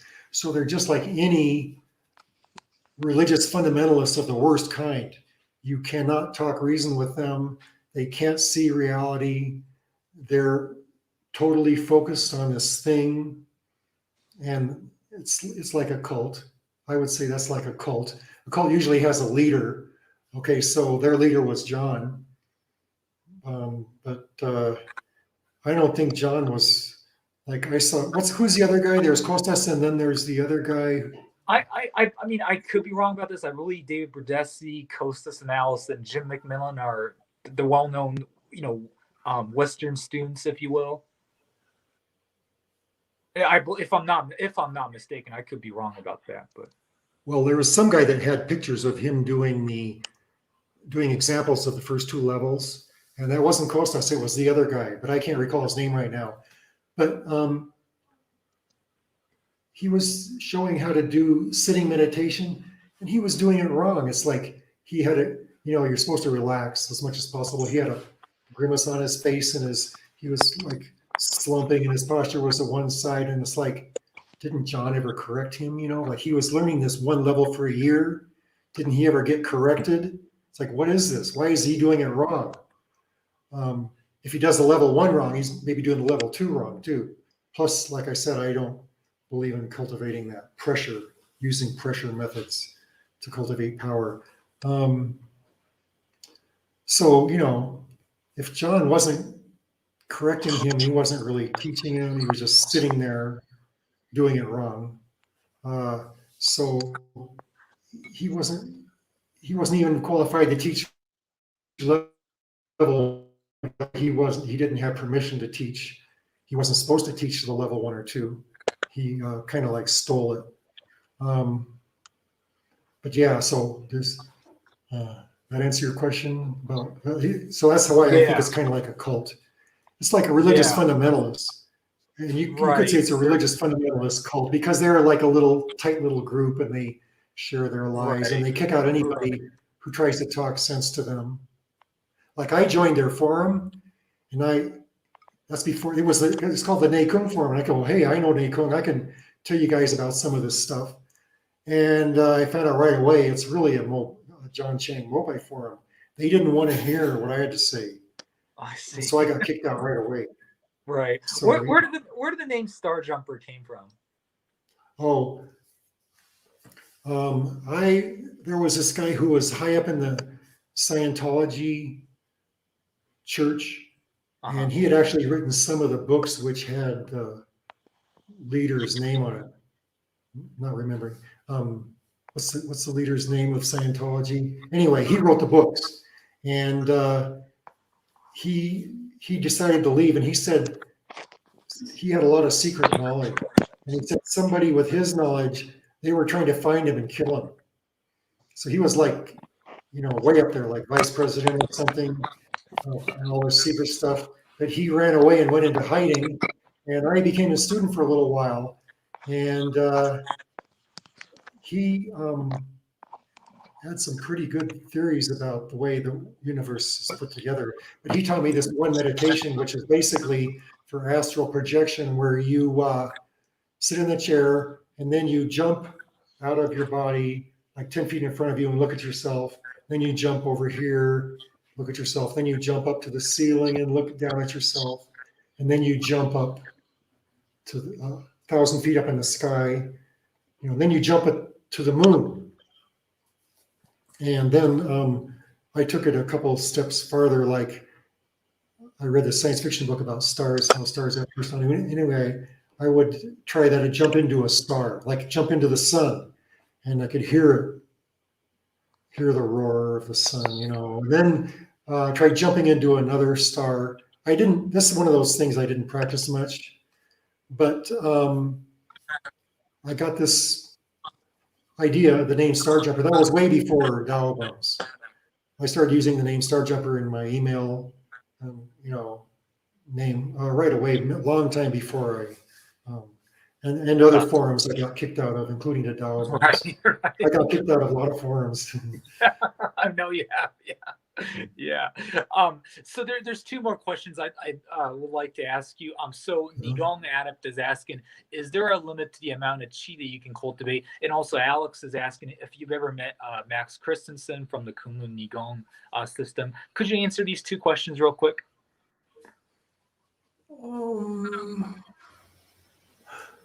Well, I never thought about that. If there's a limit, I know that after seeing what Mr. Young could do, I know you can go really far. But I'm afraid I can't really say you can cultivate unlimited amount of energy. Because things are limited, we are in a limited physical body, and like some people who are into New Age stuff says, oh, the universe has unlimited energy and I can use that unlimited energy to do what I want. Yeah, but the thing is that energy is already busy somewhere else.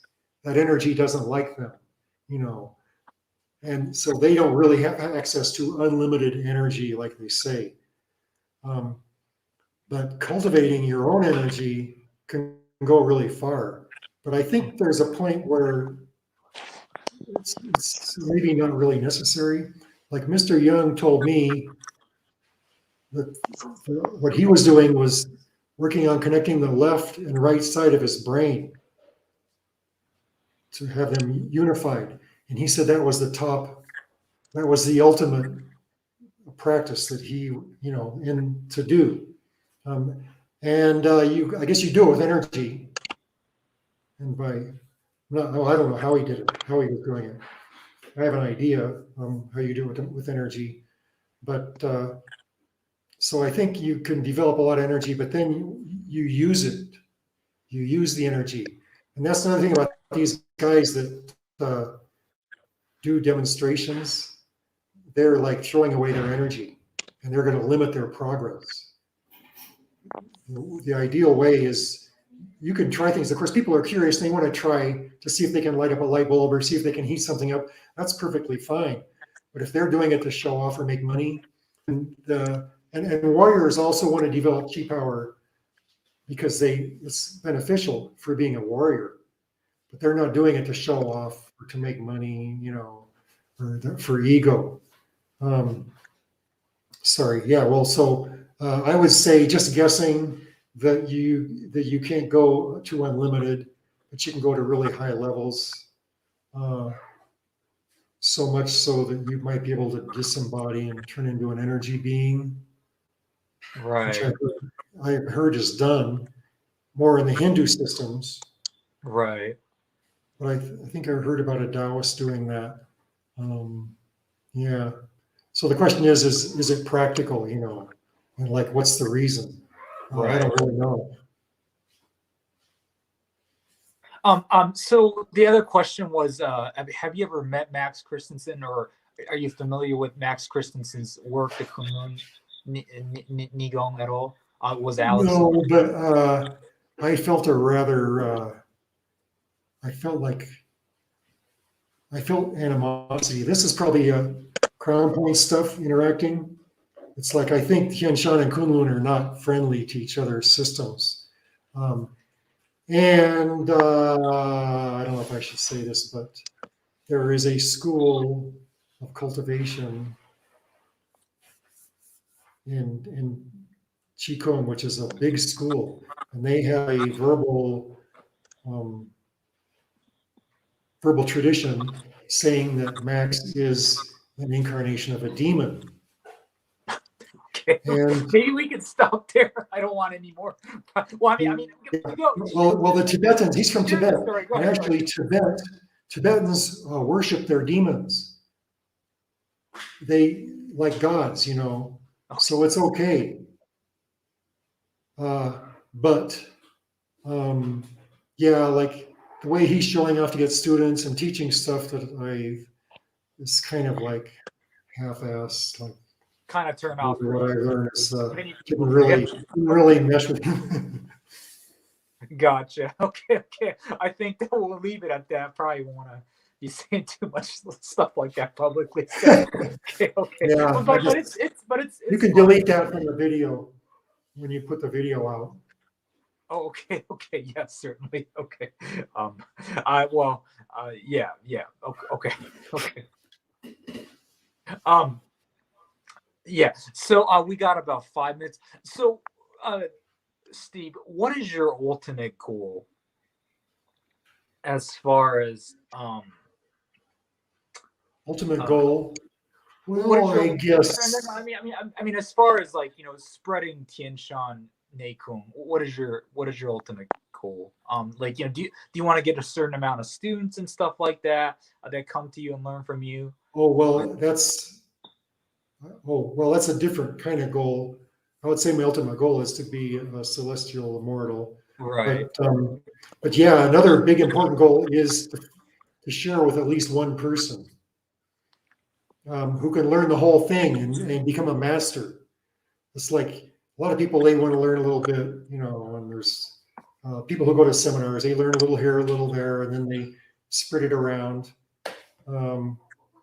So yeah, I want to find at least one person to give it to, and there's not that like maybe 1 in 1,000 has what it takes. So it requires having a fair amount of students so that one of them starts shining or glowing in the dark. So yeah, that is an important thing. But a lot of knowledge is being lost these days. When the Red Brigade went around killing all the masters, and some of these masters who are supposed, it's an unwritten law to teach at least one person, they couldn't find their person. So a lot of knowledge is being lost these days. So maybe Tian Shan will be lost too. I don't know. I hope not. But I am aware of the possibility. So the ultimate goal, I would say, is for me. The ultimate goal for me is to, go the moral route. Do you? Which might be easy if I have a dragon.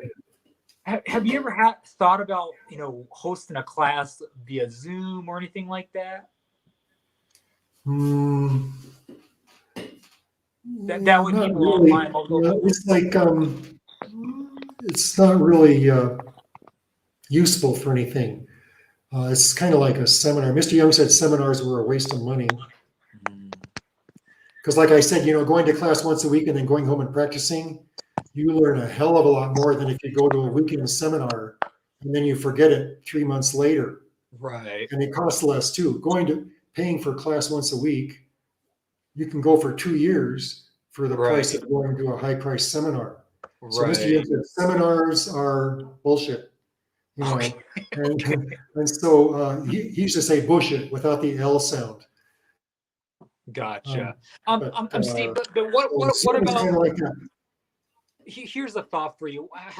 What about hosting a class every day on Zoom for an hour or something? Because I certainly would love to learn from you. Well,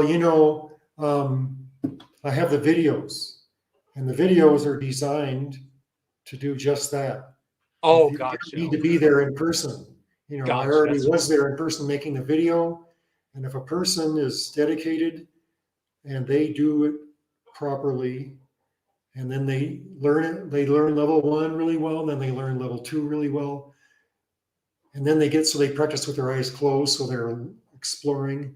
I have some students who are doing that. They're really making amazing progress.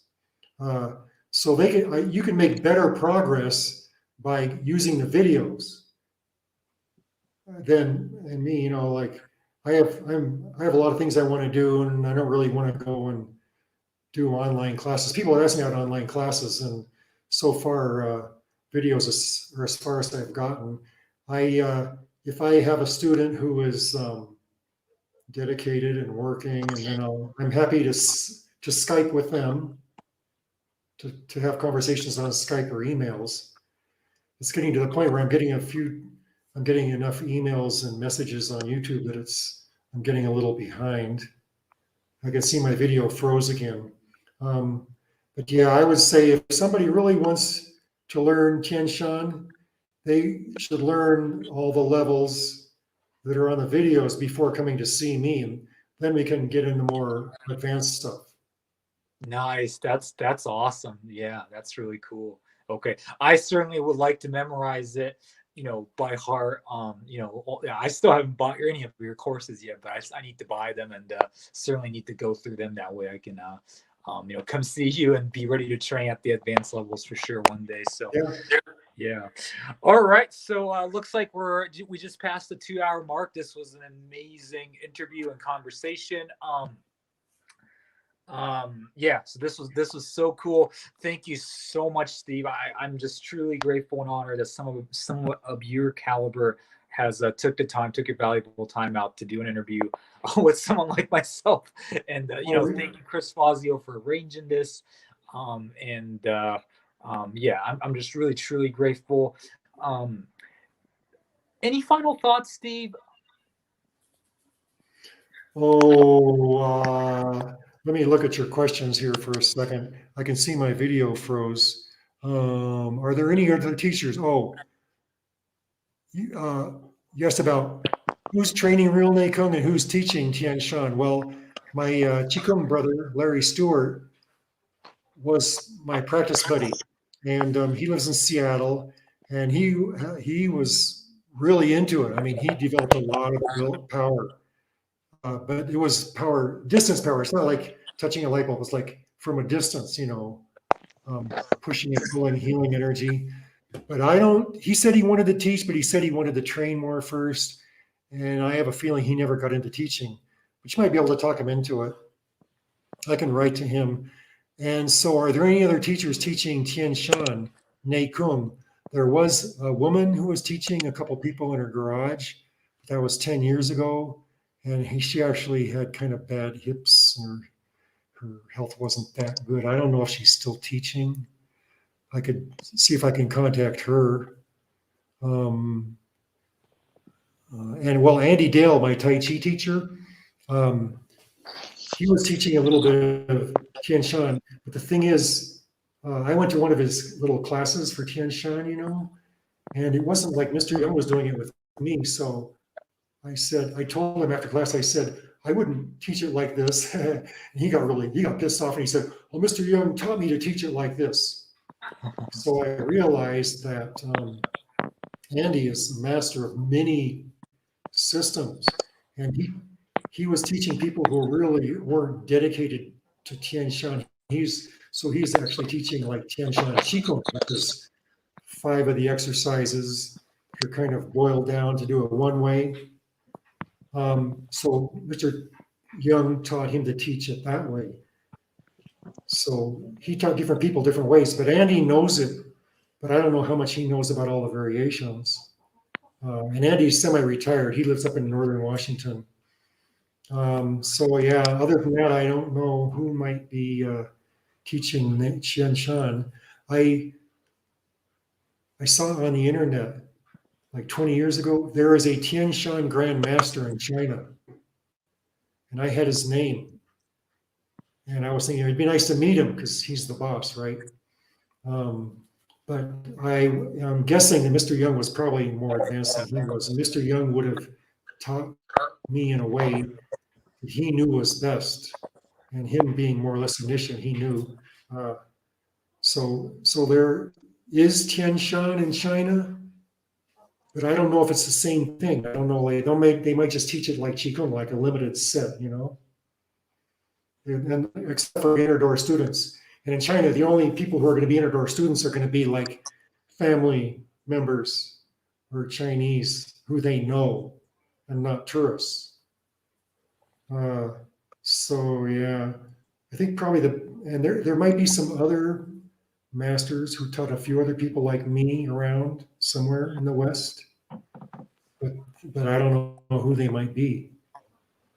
Anyway, it's probably does our 2 hours, huh? Yeah, yeah, certainly. Yeah. But yeah, but thank you for answering that question though, and I'm glad that you went over the original questions that I was going to ask you and stuff like that. I don't necessarily think I got to, I asked all those questions that I originally listed, but I believe that I got to ask the majority of it. Oh yes, you asked about Kriya Yoga. Oh I don't yes, know. yeah, I did ask Well, about we can do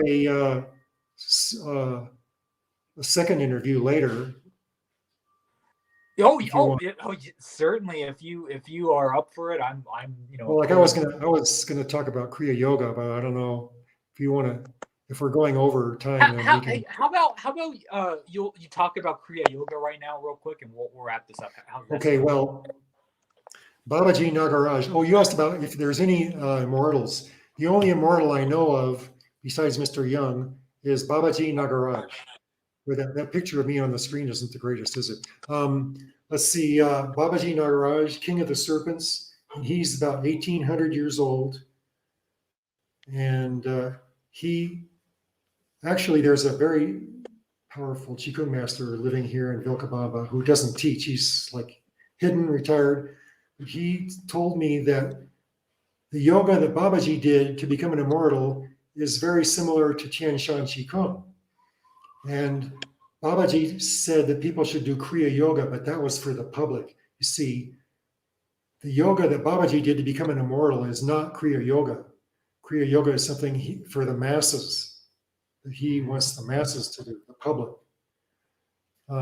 So yeah, Kriya is probably fine. I don't know who's a legitimate teacher of Kriya Yoga. Probably the lineage that comes from the book Autobiography of a Yogi, which tells a lot about Babaji. I would say they're probably legitimate Kriya teachers. But yeah, so Kriya is for the public and not for wizards. Excellent. Yeah, that's awesome. So yeah, Kriya Yoga and Tian Shan are the ways to go. It sounds like so. Yeah. Well, no, not Kriya Yoga. Because Babaji didn't, Kriya Yoga isn't the yoga that Babaji did.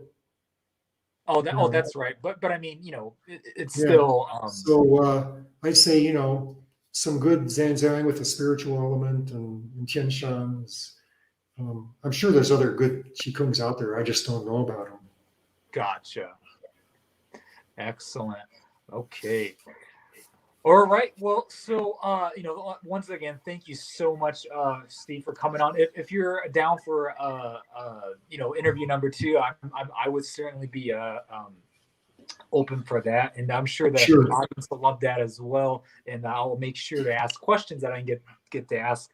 And I'll ask some of my other friends, like Alex, and if there's any specific questions that they want. Maybe some of the questions that people asked you, and but I think I covered most of these questions. Yeah, I believe so. Yeah, well, it's been a pleasure talking about myself. Yeah, it's been fun, and I like sharing what I think is the truth. That's awesome. Yeah, because there's so much misinformation, Right, certainly, yeah. So thank you. Qigong was kind of turned into a big circus like yoga has. Yeah, certainly. So, yeah, certainly.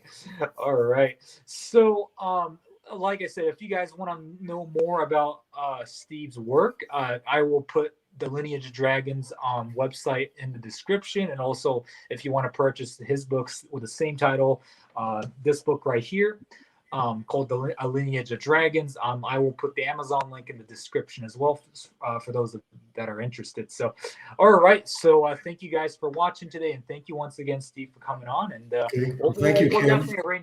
We'll definitely arrange a part 2 for this. So, okay. Yeah. Thank you for the opportunity. Yeah. Certainly. So, okay. Talk to you later. All right. Yeah. See you, Steve. Until next time. Bye-bye. See you guys. So that was it for Steve. So guys, I am probably gonna be on Nico Morales' podcast in about 50 minutes or so. And yeah, if you guys want to, you just watch me for 2 hours, but if you guys want to watch me more for like another hour and about an hour or so, I will be on a channel called the Mystic or the School Mystics on Nico Morales' channel. Possibly, maybe we'll do it another time, but that's what we talked about doing yesterday. So I'll possibly be seeing you guys shortly if you guys want to see me a little more. So, all right. So thank you guys for watching. Thank you, Alex Pan, Tara, Joe Boo, Nigong Adept, and Reza Rahman or whoever was watching, and or anybody else that I missed out on, Cyrell. Thank you guys, and we'll see you guys soon. Bye bye.